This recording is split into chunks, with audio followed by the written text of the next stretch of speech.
So the snobs and the music critics thumb their nose at this party rock band, with high theatrics and no technique. They are the band that really taught us how to rock. Coming up next, a song that took them to another level. Written as a party anthem, the singer decided to change it up and write it about a real-life tragedy, and they felt that they had something really special, so they put it out. It totally bombed. Radio stations picked up the B side, a ballad instead. But redemption would come, even if it took decades. One of their best songs, the story's coming up next. Hey music junkies, Professor of Rock, always here to celebrate the greatest artists and the greatest songs of all time. You know, if you still want your MTV, America, demand your MTV! I want my MTV! talking the old school MTV before reality TV turned it into a joke. Make sure that you subscribe below right now. Click the bell so you never miss out on our interviews and our videos. Make sure to rock our Patreon as well. More content there helps us keep this channel a daily endeavor. Yeah, it's amazing that today's song, it's a classic rock tentpole. One of the most played songs in classic rock radio history.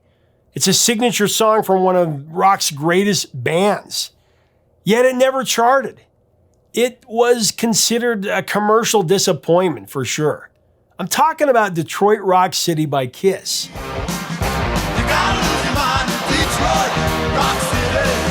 Kiss's iconic foursome consisted of Gene Simmons, the Demon on bass, Paul Stanley, the Star Child on rhythm guitar, Ace Frehley, the Spaceman, or Space Ace, on lead guitar, and Peter Criss, the Cat, on drums. Together, they pioneered the spectacle of pyrotechnic and costumed rock.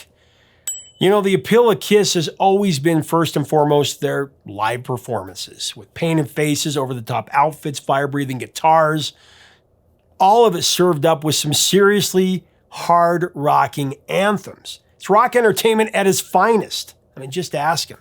After all, they've been billed as the greatest rock and roll show on earth. They should be.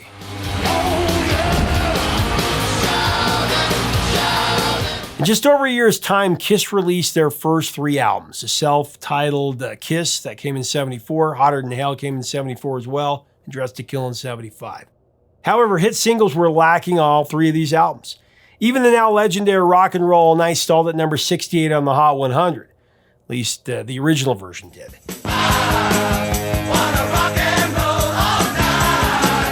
But then came Kiss's 1975 landmark concert album Alive, which blasted open the doors to mainstream success. It peaked at number 9 on the top 200 album chart. It hung around for an amazing 110 weeks, by far the longest run in the band's history. Alive, it's not only considered to be Kiss's breakthrough record, but a milestone for future live music albums. It would go on to become the biggest selling Kiss album of all time. It sold over 9 million copies since its release. It's probably close to 10 now. We've covered this story in depth before, so I'm not going to get into it much more here. But the song from Alive that turned the band's fortunes around was the reissued live version of Rock and Roll All Night, of course. Rock and Roll All Night, it jumped 56 spots from its first run, falling just short of the top 10.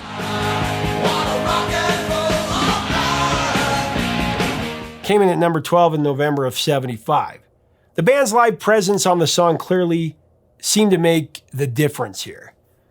Raring to go, the band signed a new contract for 2 albums with their label Casablanca in late 75, and then they returned to the studio in early 76 to work on their next album, Destroyer. This time with the help of the great producer Bob Ezrin. Now, Bob Ezrin had already been making a name for himself, having previously worked with big names like Alice Cooper and, of course, Aerosmith.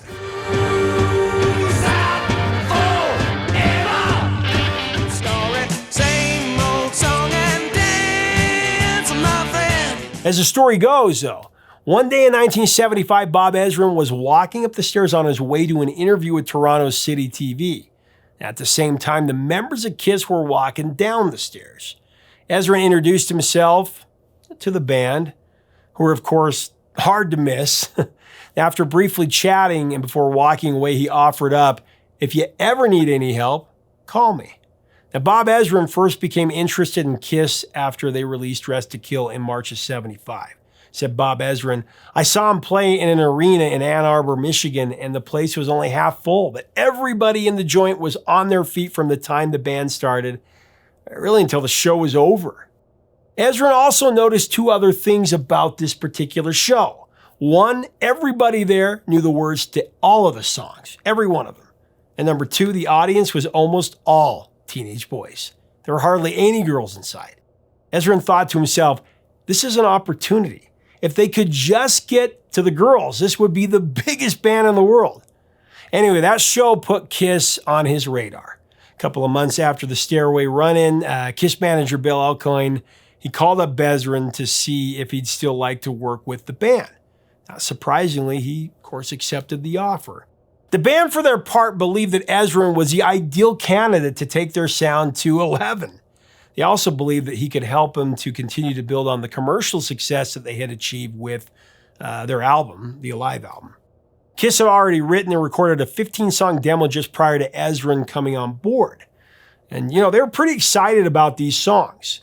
Ezrin, however, wasn't entirely impressed. After reviewing the demo, he actually ended up rejecting most of the tracks. A few bits and pieces would make the cut, including reconstructed versions of God of Thunder and today's feature, Detroit Rock City. God of Thunder! Everybody's gonna move their feet. Get down, everybody's gonna leave their seat. Now, as we get into this classic song, I do want to thank our sponsor, Zenni Eyewear, the glasses I always jam. With Zenni, it's really simple. You have incredible variety. You choose your look, you can try them on to see exactly how you look before you buy them, and you get them for up to 80% off of regular retail prices. They start at just $6.95. Click on the info button up here to shop, or in the description below. Make sure to tell them that Professor of Rock sent you to get the very best deals. Zenni, do it today.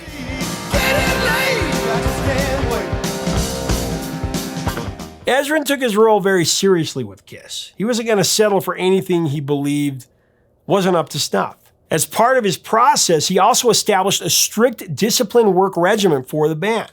This actually prompted Paul Stanley to call the whole experience of working with Bob Ezrin musical boot camp. For example, during the recording sessions for Destroyer, Ezrin enforced a number of tactics that were designed to improve the quality of the music that Kiss recorded, including wearing a whistle around his neck to stop the band from playing when he felt like they were slipping. Like a coach. That's pretty cool. Since none of the four members of Kiss were trained musicians, at one point Ezrin even brought the sessions to a grinding halt to teach the band basic music theory. Class was always in session when Bob Ezrin was around. Recognizing this hands-on approach, it's not surprising that he would also co-write 7 out of the 9 songs that ended up on Destroyer. Now, the reality was that Rock and Roll All Night had turned the page for this band, and Kiss was going to have to step up their game for Destroyer. The plan then was to kick out some more anthem rock offerings to keep people coming back for more and more. Perhaps that explains why the band released 3 anthemic singles in a row from Destroyer. They're Shout It Out Loud, Flaming Youth, and then Detroit Rock City. Additionally, they would also release a surprisingly serious ballad, Beth. Shout it out loud. Flaming you, a flag is flying. 10 o'clock and I know I gotta hit the road. Beth, I hear you calling. Okay, so Destroyer was released on March 15th in 1976. It went to number 11 on the Billboard 200. Internationally, it reached number 6 in Canada and Australia, and it went to number 4 in Sweden. But curiously, Detroit Rock City, a song that has since become one of the band's go-to rockers, a signature song for them, it actually had very little to do with the record's success.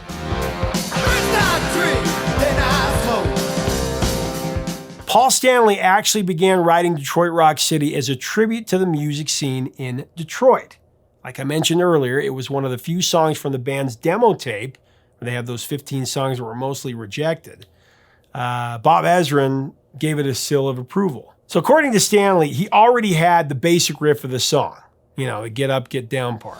I got to get up, everybody's gonna move their feet. Get down. But he didn't know what the song was particularly about, other than something to do with Detroit. But honestly, at that point, the odds were that the song was probably going to be about sex.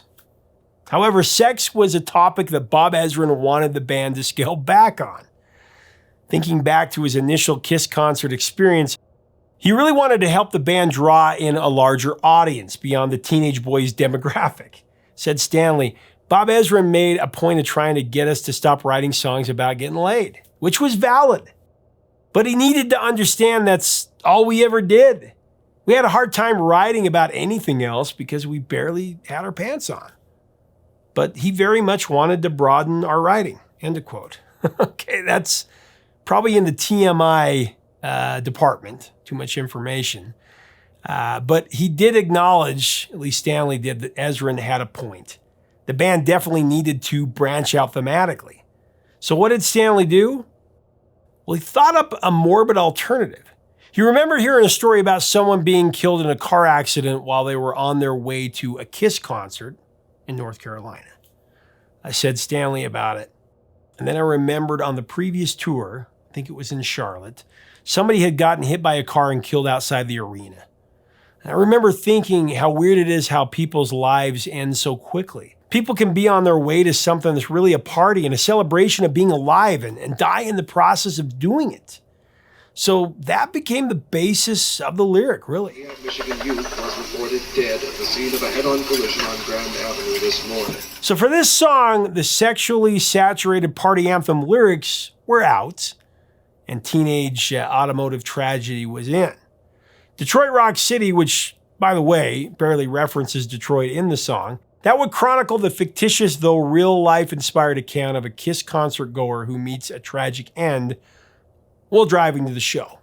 The lyrics start out with an uptight Saturday night youth looking at the radio clock and hearing their song before heading out to a midnight concert. I feel uptight on Saturday night. By 10 o'clock, they've hit the road, but not before drinking and smoking. First I drink, then I smoke. Moving fast down Highway 95, they hit top speed and are feeling so alive. Coming up on 12 o'clock, they're ready to rock. 12 o'clock, I gotta rock. But before they arrive, Stanley sings, "There's a truck ahead, lights staring at my eyes. No time to turn. I gotta laugh, because I know I'm gonna die." Jeez, that lyric always hits me. I got to laugh 'cause I know I'm gonna die. Why? Bob Ezrin really liked the idea, and he began to envision the song as a mini-movie. With a flair for the dramatic, Bob Ezrin included a 90-second intro segment to start off the track. During this introductory sequence, you hear a news story on the radio about a youth who was killed on a head-on collision with a delivery truck. Boulevard when he struck a delivery truck and was catapulted through the windshield of his car. And then you hear the sound of a car door closing and a car revving up and driving away.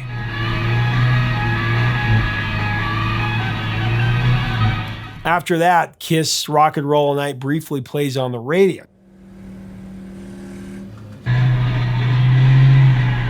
Now, at first listen, it's easy to miss the point of all of this. But after following the lyrics of the song to its grisly conclusion, you realize that the clip and the song are a mini movie gone meta.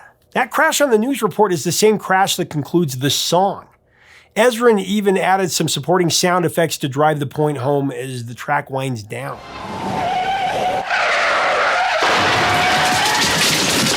Some kind of weird Groundhog Day death scenario. It's as if this youth is reliving this tragedy every time you restart the record, hearing about his or her near future death without even realizing it. It's brilliant. I mean, Paul Stanley, well played. Brilliant. This proved that Kiss was fully capable of writing about a lot more than just sex. Now, when asked about this intro segment, Stanley also noted that there was a practical purpose behind it. Apparently, the band was afraid of the album's runtime being too short, so they tacked on this segment to the start as well as a little bit on the end. So recognizing the potentially controversial nature of this song, Bob Ezrin and the band realized that they had a responsibility to their audience, meaning that they didn't want to glorify getting wasted and then getting behind the wheel. Some past members of KISS have had well-known problems with alcohol and drugs. However, in Ezrin's words, Gene and Paul, the two key members and spokesmen of the band, they'd always been utterly straight. And he himself also had kids and was very aware of his responsibility not to glorify drunk driving. Looking back on the song, Stanley called it pretty spectacular, and he said it was one of the songs he was most proud to have written. He said it was a fleshed out song that was dramatic and big, like the difference between a regular movie and IMAX. Yeah, it definitely showcased a more theatrical side of KISS, which, let's be honest, they were already really good at that on stage. But Detroit Rock City, it really helped them take it to the next level, I think. Hit top speed, but I'm still moving much too slow. Transforming the music and taking it to another level entirely. And as far as expanding their audience, according to Bob Ezrin, Detroit Rock City showed that KISS had a lot of heart and real emotion. The girls loved it. So there you go. That happened too.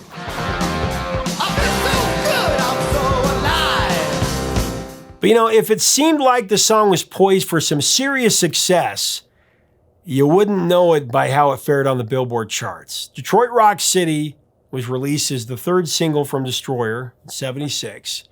It was planned to be their last in support of this album, the grand finale. However, outside of Detroit, the song turned in some really poor sales and it garnered very little radio play. And ultimately, Detroit Rock City failed to even chart in the US at all. Very hard to believe.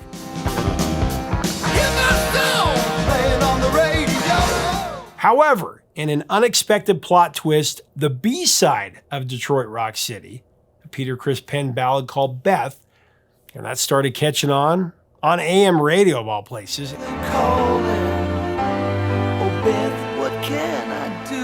And KISS's record label, Casablanca, was quick to fuel the fire. You got to give them credit.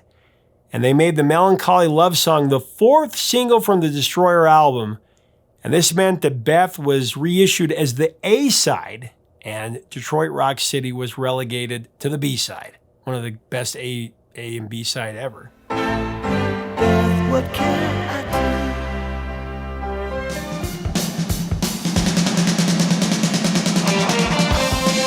Beth became a huge hit, of course, climbing to number 7 in the States, actually KISS's highest charting single on the Billboard Hot 100. Actually beat out 1990's Forever by 1 spot.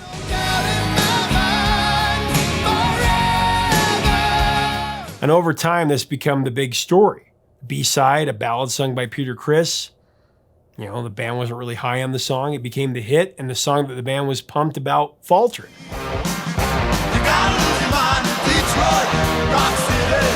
But time has a way of working things out, and redemption would be forthcoming. More on that in a second. Through the years, Detroit Rock City has appeared in several movies and TV shows, including Stranger Things,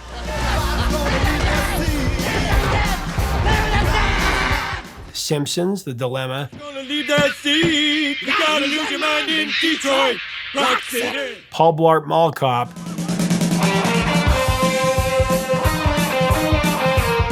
Role Models,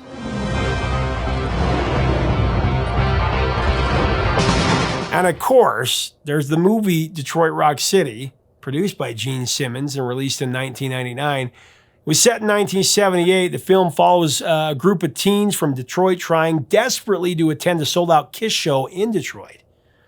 I mean, what else could it be about, right? In Detroit Rock City, they're young. Detroit Rock City has also been covered by a long list of artists. There's the Mighty Mighty Boss Tones. They have a great version.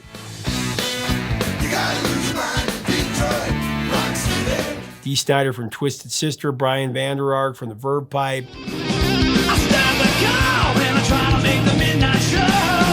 Soul Asylum, Silverchair, Everclear, Foo Fighters,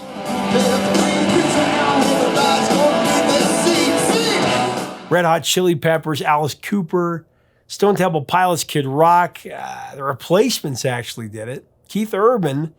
And of course, Metallica has a great version.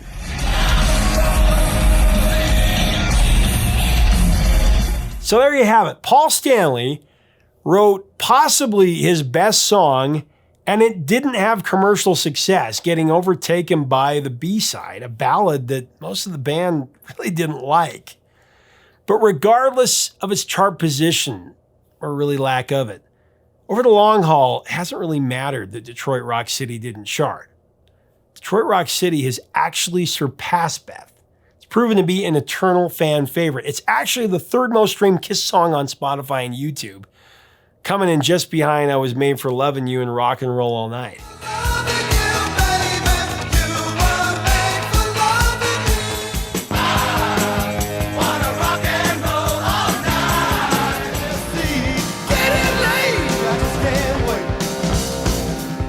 This band and this song has the power to do exactly what it says. Get up, everybody gonna move their feet. Get up, everybody's gonna leave their seat. Get up. Now, it took 17 years for the Rock and Roll Hall of Fame to induct Kiss, even though they were the band that taught us how to rock and really influenced many bands who were first ballot Hall of Famers. And when they did, Paul Stanley would actually reveal that it wasn't the best experience. He would say in an interview a few years back, "It was validation for our fans who it meant the world to. It was vindication in the sense that the Rock and Roll Hall of Fame kept us out for 17 years and were really left with no choice but to begrudgingly let us in. But they treated us like crap. Even that night we had trouble. How about this? Getting into the arena, we had no idea about the rundown of the show or when we were getting on stage. It was disgraceful, what they did. But we won. It's the story of Kiss from the beginning." Yes, it is. And thanks so much for watching. Leave us a comment about Kiss. Were you part of the Kiss Army? And Detroit Rock City. What are your memories of this song? Let us know in the comments. If you like this episode, make sure to check out our other Kiss installments, Beth, Rock and Roll All Night. Also, if you haven't already subscribed below, do it so you never miss out on our videos. We'd love to have you as part of our community. Really, it's about keeping the music alive. That's why we do what we do. Rock and roll will live forever. Until next time, 3 chords and the truth.